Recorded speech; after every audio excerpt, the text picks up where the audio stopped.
इस खबर के प्रायोजक हैं Lohia Nagar mount Carmel high school, Gyansthali high school और LMC कम्युनिकेशन।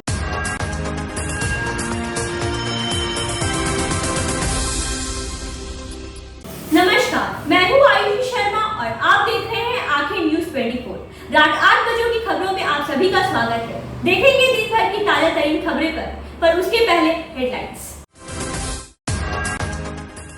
प्रदेश में शराबबंदी को सख्ती से लागू करने के लिए सरकार ने की नई गाइडलाइन जारी।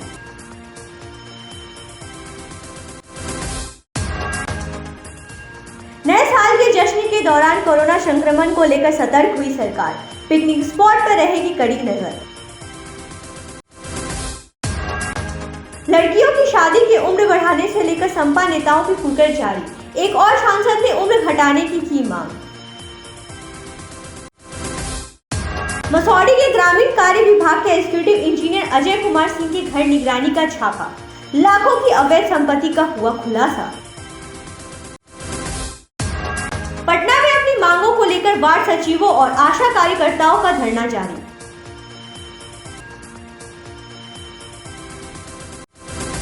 अब खबरें विस्तार से। बिहार में शराबबंदी को सख्ती से लागू कराने के लिए मुख्यमंत्री नीतीश कुमार एक्शन मोड में हैं। मुख्यमंत्री के कड़े रुख के बाद राजधानी पटना सहित पूरे प्रदेश में शराबबंदी कानून को लेकर सख्ती जारी है। जिला प्रशासन से लेकर पुलिस प्रशासन तक, राज्य से लेकर ग्रामीण स्तर तक के अधिकारी सक्रिय हैं और शराब को रोकने के लिए अपनी पूरी ताकत लगा दी है। इसी बीच शराबबंदी को लागू करने के लिए नई गाइडलाइन जारी की गई है। इस गाइडलाइन के अनुसार पटना के होटलों में शराबबंदी कानून के खिलाफ शिकायत करने वाला टोल फ्री नंबर नहीं लगाने पर होटल मालिकों के खिलाफ कड़ी कार्रवाई की चेतावनी दी गई है। पटना के प्रमंडलीय आयुक्त संजय कुमार अग्रवाल और IG संजय सिंह ने शराबबंदी कानून को लेकर SSP, SP, ADM, SDM सहित प्रशासन और पुलिस के अन्य वरिष्ठ अधिकारियों के साथ बैठक की। इसमें प्रमंडलीय आयुक्त ने होटल, बैंकेट हॉल और रेस्टोरेंट लॉन्च पर विशेष नजर रखने और गड़बड़ी करने वालों पर तुरंत कार्रवाई करने का आदेश दिया। प्रमंडलीय आयुक्त द्वारा जारी गाइडलाइन के अंतर्गत अब होटलों में शराब की सूचना देने के लिए टोल फ्री नंबर 15545 और 1800345628 को डिस्प्ले करने का फैसला किया गया है।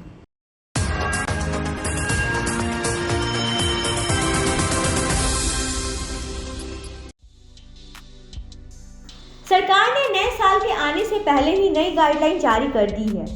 राज्य सरकार प्रदेश के सारे पिकनिक स्पॉट पर उमड़ने वाली भीड़ को लेकर पहले से काफी ज्यादा सतर्क हो गई है।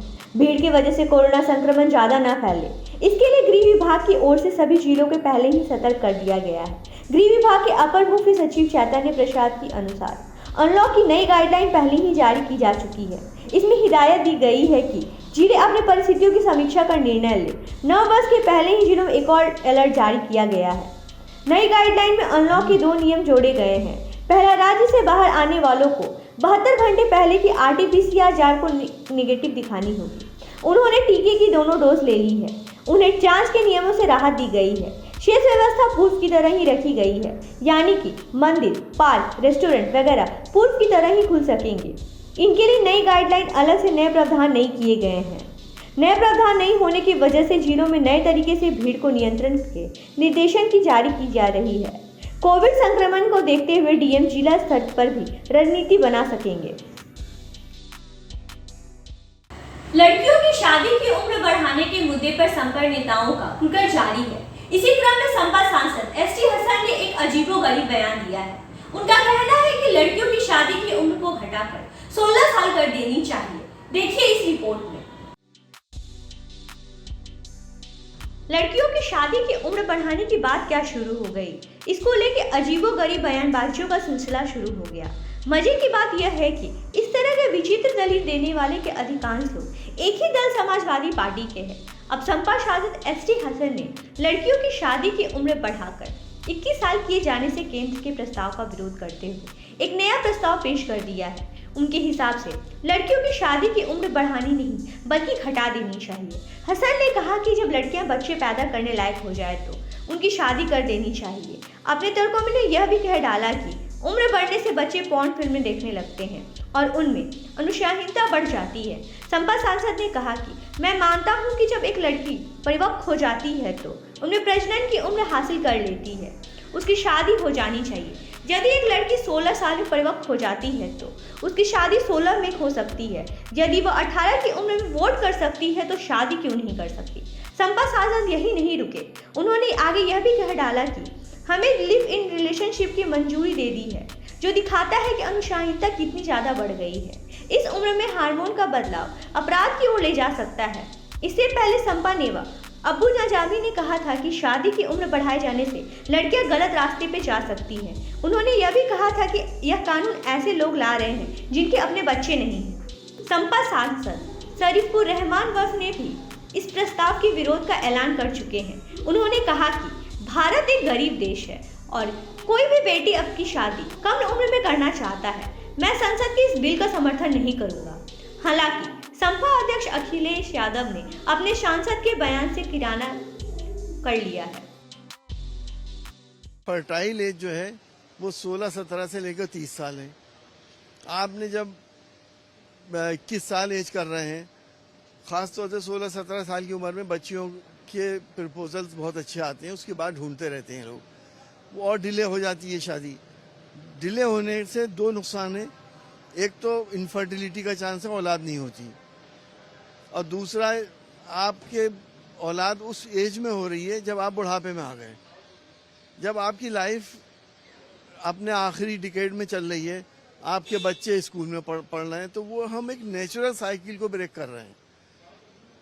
हर इंसान ये एक्सपेक्ट करता है कि हमारी औलाद हमारी बुढ़ापे में खिदमत करेगी, लेकिन जब बच्चा हाई स्कूल में हो या 11वीं क्लास में हो और आप बुढ़ापे से जूझ रहे हो, तो वो साइकिल आपने गड़बड़ कर दी, फिजियोलॉजी गड़बड़ कर दी।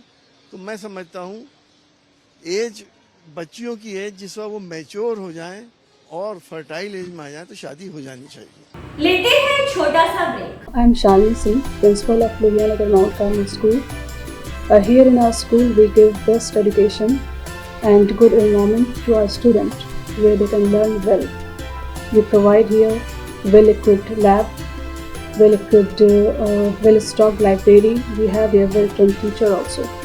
We have a sports playground for cricket, volleyball, football, and also provision for indoor activities. So we have here security system, information and communication technology. So we have all facilities here in our school where students feel comfortable and secure.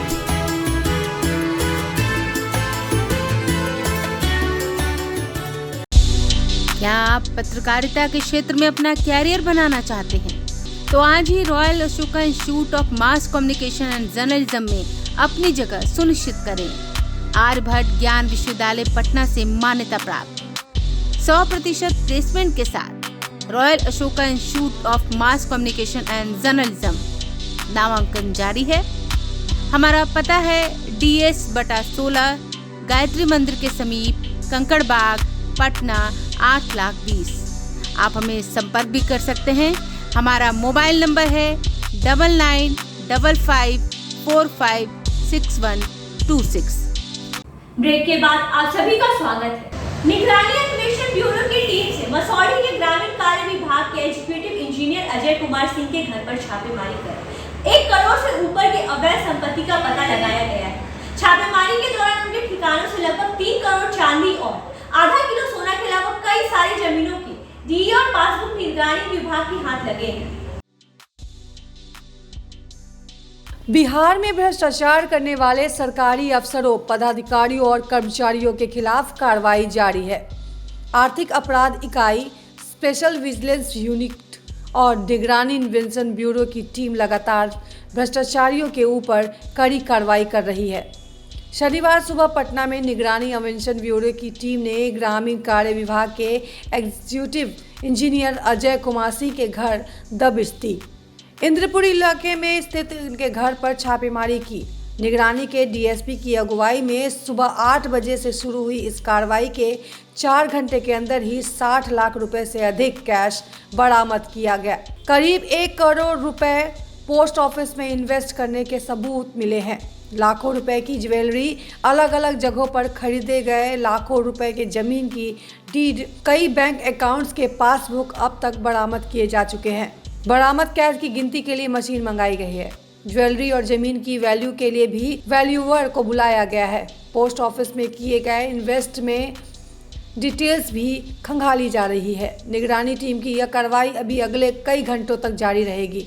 दरअसल executive engineer Ajay Kumar Singh ग्रामीण कार्य के तहत लंबे वक्त से मसौडी में posted हैं। ठेकेदारों के साथ मिलकर ठेकेदारी के खेल में काफ़ी गड़बड़ी करने की कंप्लेन लगातार मिल रही थी। इस मामले में पटना स्थित निगरानी अन्वेषण ब्यूरो में इसकी शिकायत भी मिली थी।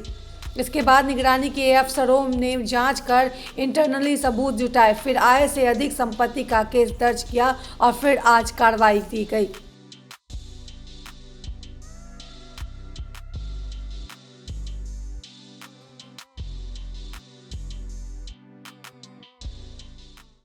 सरकारी सेवा घोषित करने की मांग को लेकर आशा ममता कार्यकर्ताओं ने राजधानी पटना में लगातार दूसरे दिन भी धरना दिया। उन्होंने कहा कि यदि सरकार उन्हें सरकारी सेवा घोषित नहीं करती है तो कम से कम न्यूनतम व्यवधान मजदूरी प्रति माह 21,000 रुपए भुगतान करे। मरने मिटने के लिए तैयार है। सरकार की तरफ से हम लोगों की तरफ कोई ध्यान नहीं दिया जा रहा है। नीतीश कुमार एक तरफ रोजगार, नीतीश जी घोषणा किए हैं कि हम लोग रोजगार दे रहे हैं, एक तरफ हम लोग को रोजगार से हटाने का काम कर रहे हैं। या दोहरी चरित्र है उनकी।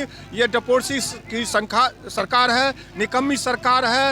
ये वादा की अफसरशाही, इस सरकार में जितनी अफसरशाही बढ़ी हुई है का उससे कहा नहीं जा सकता। ऐसी इतनी अफसरशाही है कि नीचे से लेके ऊपर तक अफसरशाही बढ़ा हुआ है। माननीय मुख्यमंत्री जी ड्रीम प्रोजेक्ट के तहत हम लोगों को नियुक्ति किया था, जो कि हम लोग खुश थे, जो इतनी अच्छी बात कर रहे हैं। लेकिन उन्होंने फिर उसका रिवर्स कर दिया कि आज हम लोग 1,14,000 रोड पर खड़ा हैं। फिर उनकी नीयत है जी कि 1,14,000 को हटा दे और फिर 1,14,000 को फिर बहाल कर दे। फिर 5 वर्ष के बाद वो भी रोड की तरफ घूमे। आज हमारी माता बहनें यहाँ पर बैठी हुए बाल बच्चे के साथ बैठा हुआ, क्या करेगा? घर में भी जाके क्या करेगा? हमारा ये प्रदर्शन कल हुआ था 17 तारीख को। 17 के बाद 18 तारीख को हमारा धरना का निर्णय था। हमारी मांग है बिहार सरकार से कि आशा ममता कुरियर को सरकारी सेवक घोषित किया जाए। जब तक सरकारी सेवक घोषित नहीं किया जाता है तब तक उनको न्यूनतम वैधानिक मजदूरी 21,000 रुपये का भुगतान किया जाए। हमारी लोकल मांग जो है सिविल सर्जन पटना से और मांग है कि आशा को और ममता कुरियर को बैठने उठने के लिए अस्पताल में एक कमरा आवंटित किया जाए। आशा ममता कुरियर का बकाया लगभग एक साल का प्रोत्साहन राशि मानदेय का भुगतान अविलंब कराया जाए। आशा ममता कुरियर के साथ जो जबरिया जो वहाँ पर खेल खेला जा रहा है, पैसे की लेन देन ब्लॉक में जो की जा रही है, उस पर रोक लगाई जाए। आपको उदाहरण मैं बताना चाहता हूँ कि बीटा की बीसीएम सुनीता कुमारी, जिनका स्थानांतरण सिविल सर्जन पटना के द्वारा करके फतुआ भेज दिया गया है, जब वो बीटा में जब पदस्थापित थी तो उनके द्वारा आशा का लगभग 2,40,000 रुपये वो निकासी करके, फर्जी निकासी करके अपने खाते में ट्रांसफ़र कर ली थी, जिसका आज तक वो भुगतान नहीं हो पाया। उसी तरह वो फतुहा में गई हैं और फतुहा में भी जाकर के आशा को दमन कर रही है, शोषण कर रही हैं और वहाँ भी वो पैसा आशा ममता कुरियर से लेने का काम कर रही हैं। चलते चलते एक बार नजर फिर से सुर्खियों पर। प्रदेश में शराबबंदी को सख्ती से लागू करने के लिए सरकार ने की नई गाइडलाइन जारी।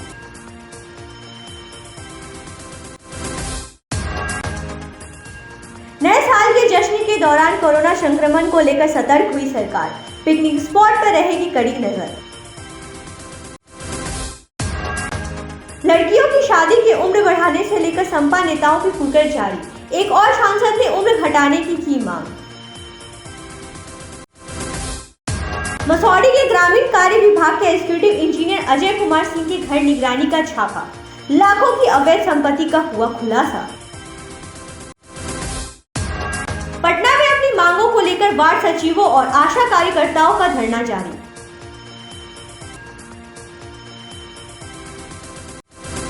फिलहाल के लिए इतना ही। मुझे दीजिए आज्ञा और आप देखते रहिए आंखें न्यूज़ 24, नजर हर खबर पर।